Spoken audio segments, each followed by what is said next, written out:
मात्र 3 शिलाओं से निर्मित मंदारगिरी का 1.5 किलोमीटर का अनूठा पहाड़, जिसके शिखर पर बैठकर लाखों वर्ष पूर्व 12वें तीर्थंकर वासपूज्य भगवान ने तप, ज्ञान और निर्वाण की प्राप्ति की।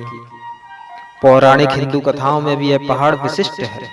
कथा कहती है कि जब समुद्र मंथन हुआ तब इसी पर्वत को समुद्र में डालकर मंथन किया गया।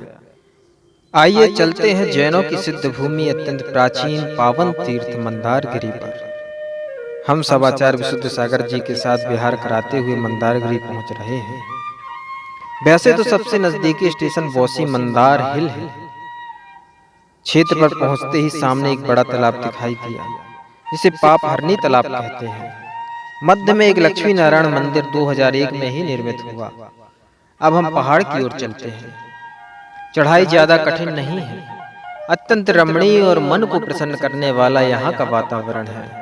सरकार के द्वारा इसे पर्यटक स्थल के रूप में घोषित कर दिया गया। जा रहे हैं वासपूज्य भगवान की मोक्ष स्थली, तप स्थली, कल्याणक स्थली, ज्ञान कल्याणक स्थली। एक छोटा सा पहाड़ है, इस जैसा पहाड़ है। देखिए, पहला पहाड़, पहली चट्टान का, दूसरा चट्टान का और तीसरी चट्टान का सबसे पीछे है। ऐसा 3 चट्टानों से पूरा पहाड़ बना हुआ है। रोपवे भी मंदारगिरी में लग चुका है। एक पर्यटक स्थल के रूप में भी इसे डेवलप किया गया है।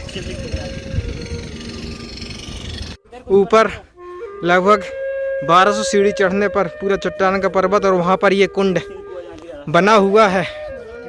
देखिए, अब यहाँ से ऊपर पहाड़ चढ़ने पर ये सामने जो चोटी दिख रही है वहाँ पर पहुँचना है, जहाँ से वासपूज्य भगवान मोक्ष को पधारे, मोक्ष मुक्ति को प्राप्त हुए। ऊपर पहाड़, पहले तो पहाड़ में मात्र जैन समुदाय का ही मंदिर सबसे ऊंची चोटी पर था। अब कुछ एक वर्ष पूर्व शंकर जी मंदिर, नरसिंह मंदिर और भी मंदिर बन चुके हैं। प्राकृतिक सौंदर्य यहाँ भरपूर है। पहाड़ के ऊपर चट्टानों के मध्य एक झील सुंदर सी बनी हुई है। चारों तरफ हरियाली है। पास में ही कुआं है, जहाँ पर पानी लबालब भरा रहता है तथा अत्यंत फायदेमंद है। यहीं पर एक गुफा है, जिसे नरसिंह गुफा कहा जाने लगा है। गुफा यहाँ पर बनी हुई है। भी एक आकाश गंगा गुफा बनी हुई है। आइए देखते हैं, ये आकाश गंगा गुफा। ऊपर चढ़ते हैं तो और भी कंस्ट्रक्शन दिखाई देता है। पहाड़ में ही काटकर अनेकों वैष्णव मूर्तियां बनाई गई हैं। पहले जो रास्ता था चट्टान में ही कटिंग कर सीढ़ियां बनाई गई थी। अब सीढ़ियां सीमेंट की बनाई गई हैं। 12वें तीर्थंकर वासपूज्य भगवान की यह तप ज्ञान निर्वाण स्थली है।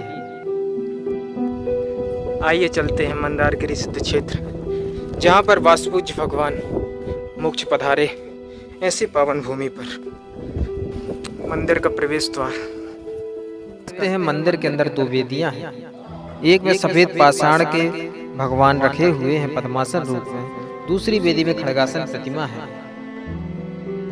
और तीसरी वेदी ऊपर छत पर बनाई गई है, जिसमें चतुर्मुखी भगवान रखे हुए हैं। इसी मंदिर के बगल से एक छोटा मंदिर बना हुआ है, जहाँ से केवल ज्ञान भगवान को प्राप्त हुआ, अतः इसमें चरण बने हुए हैं।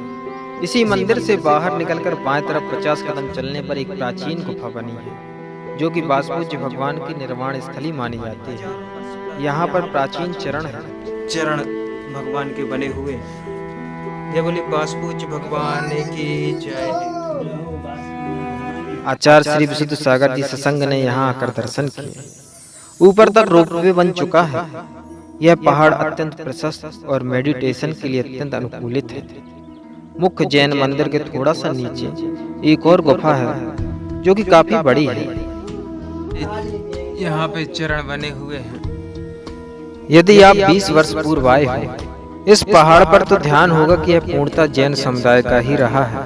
थोड़ा सा निर्माण कार्य अन्य संप्रदाय का था, लेकिन अब स्थिति उलट गई है। जैन दर्शन का यह प्राचीनतम सिद्ध क्षेत्र जैनों के लिए ही सिमट गया है। सिर्फ ऊपर एक बाउंड्री के अंदर ही क्षेत्र का अस्तित्व बचा है। बाकी पूरे पहाड़ में, बल्कि मंदिर से सटाकर ही काशी विश्वनाथ और चट्टानों में नरसिंह आदि बना दिए गए हैं।